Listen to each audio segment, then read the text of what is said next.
how do you feel about the criticism you get for being like commercial pop, like being in Miami, being in Minnesota, having people looking at you like, who the fuck are these? Well, you know what I think it is, man?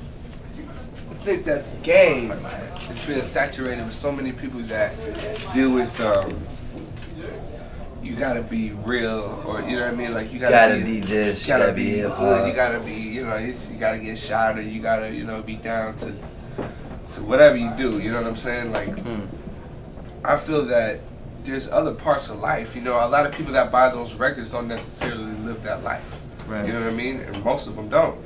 Most of the people, you know, they want to party, want to have fun. So we just express a different side of life. You know what I'm saying? If you come to our shows, it's a bunch of people with a different attitude than if you would go to a Lil Wayne show or something like that. Because those people, you know, they probably enjoy our music too, but they're looking for something to, I don't know. But I think the people that like our music, and the reason why they say we're electro pop and stuff like that is because we go to the people that are happy. You know what I'm saying? A lot of people that are happy are not angry at something. You know what I mean? They enjoy life and enjoy celebrating life is where they listen to our music. We're not you're not gonna listen to our music and want to go, you know, smack somebody up in the mouthpiece with a knuckle. You know what I'm saying? You're gonna want to, you know, cheers it up. You're gonna want to dance. You're gonna want to have fun, sing. You might get your dicks. You know what I'm saying? If you throw on a shots. You know what I'm saying? Or flash your titties. You know what I'm saying? You might lose the virginity streak for all the people out there that, you know what I'm saying, want to bone it up for the first time. If you're in high school, you want to know how I feel like, buy the Party Rock album. Throw it on. When the teacher and you try to do some extra credit, say, hey, teach. You got to find a little teacher, right? So listen to this real quick. You know what I'm saying? Get crazy, get wild, let's party, get loud. If you wanna have fun and do something crazy, flash your titties. Get an A in the class, then you pass. That's what I'm trying to say. And you know, all the critiques and all the critics, we were not well received by you know, Rolling Stone, and some of these traditional music magazines and blogs. They thought we were a joke. They thought, you know, and then we realized we was upset. And then we realized, they said, you know, the Party Rock album is filled with filth, and it promotes sex, and it promotes drinking, and all this stuff. And we said, and when we read the article, I said, yeah, it does.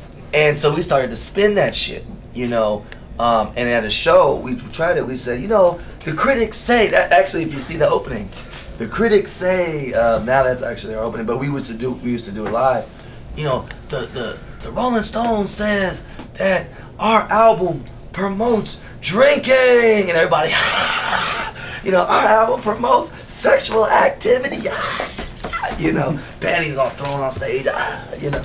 And so we said, this is, yeah, it's true, it does do all these things, you know. And, well, so what? You know, that's what it does.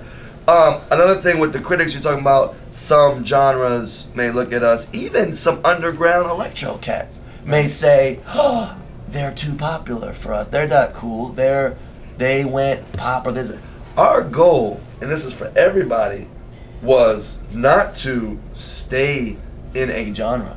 Our goal was to, we said, we want to be the biggest musical group that there is and do our music and our style and dress the way we want to dress. And so we don't make stuff just for the radio, or we don't make stuff, we make the stuff for us to party to vibe to. We make it, and primarily, if we're gonna make it for something, we make it for the DJs, because we're DJs and we want to spin. I want to hear our shit in the club, more than anything. So that's what we did. But yes, we do want, I would love for the radio station to play music like ours. I mean, you know, other groups, that's why we support all the other groups that are making music like us, like FM, making some stuff, Space Cowboy. Is it the show started? What the hell? Yeah, it started. Or that's sound check. I don't know what it is. It sounds like the system fucked up there. Yeah, because it just stopped. It's just, No. We sounded. I mean, I didn't do it. But so the point is that and two, yeah, sometimes you get some flack from these people. But what we did is we created a world, and these fans, people buy our album and they say, you know what? I haven't bought an album in 6-7 years. Right. But I had to buy your album. I had to do it. I had to buy the physical album. Like, you know, people, the troops say, yes, that song changed our lives. I mean, that keeps the morale high amongst the troops. I mean, we get letters, we get MySpace messages, you know, and Facebook messages from people all over, you know. So that's what makes us. I mean, that's what we wrote the song yes to. So I don't really care what people say unless they have a really valid point. Some ignorant, you know, I hate them because they're popular. Like, okay, that's stupid. That's the underground people look at you funny when you're making money.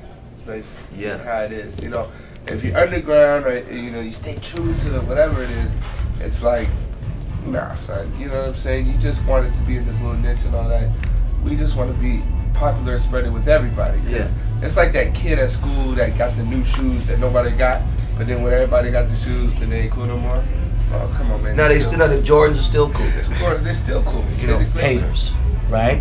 I never really understood the term until we became, you know, doing what we do.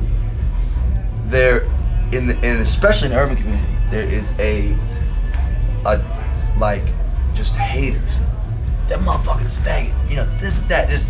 But they're talking about Lil Wayne's new shit. Like, everything is bad, and it's almost so normal in this community, this genre, that they don't even. It's like a joke. Like, they don't even take it. Like, they could be buying the album. They'll probably buy the album and say, "Man, that album sucks." Well, did you buy it? Well, yeah, I bought it and shit. I love it, but it sucks. You know, it's like they don't. It's confused. It's so, and it's like a bad thing. Like, for instance, Angela Simmons, is that her name? From the Simmons, right? She wore our Yes leggings, right? And the thing that is interesting about haters is when you read haters on a blog, I feel like you assume that they look like you or they are like you because you're just seeing the words. So she wore our Yes leggings and had Yes on her booty. The booty looked big, looked good, looked juicy, and it went on all these blogs, right? And then I started to read the comments, and it was like, "Ooh, girl, putting letters on shit is out of style. That's old, girl. You look horrible," right? And then the other one was like, you know, I don't know what, you know, I say no to that. That bit, you know, she can't be wearing that, and I don't like these things, right? And I was like, and I assumed that it was our demographic saying these things because, you know, I didn't see the people that were saying the shit, and I really looked, and I looked back, I looked at the site, I looked at some of the avatars, and it was like, Smooth Pimp number 555, and then I realized that it was a lot of teenagers, but it was like, and then it was like, it was primarily an urban blog, you know, and it was like, and I said, damn, because the people that you see tonight coming to the show, they're gonna wear some shit they love, to write stuff on their pants, on their booties and stuff. So I was like, it's over, you know, they don't like the shit no more, you know. And then I was like, oh, this is not even our demographic, you know. And I just said, cause like rock and rollers, they're not haters, you know, dude. You know, I mean, all they say is, dude, he's fucking awesome, bro. Like, if they like some shit, they talk about it. If they don't like it, they don't even care, you know. But there's the community that if they don't like some shit, they spend time writing, and first comment is, you know, like the YouTube, like on our YouTube, our video is loved. I mean, we get, you know, 50,000 comments on the Shots video or whatever it is, you know, we just put it out. Everything is dope. But on Universal's YouTube, you got like half people like it, half haters like it. Who the fuck is, like, who listens to this crap? Who did this, that shit, you know? And it's like, if you didn't like it, then just turn it off and just go to something you like. But they're looking for shit not to like. Like, it's a whole thing, and my whole thing is it's just an interesting study, and I really want to understand the whole hater thing because it must give them some pleasure to, you know, faggots. You know, or like the people that write in the bathroom wall, like Dane Cook was talking about, you know, and they carve in, you know, I hate, you know, Jews or whatever he was saying. It's like, why? You know, like you can write anything. You know, I love pussy. You can put that. Why do you gotta put all the shit that you hate all the time?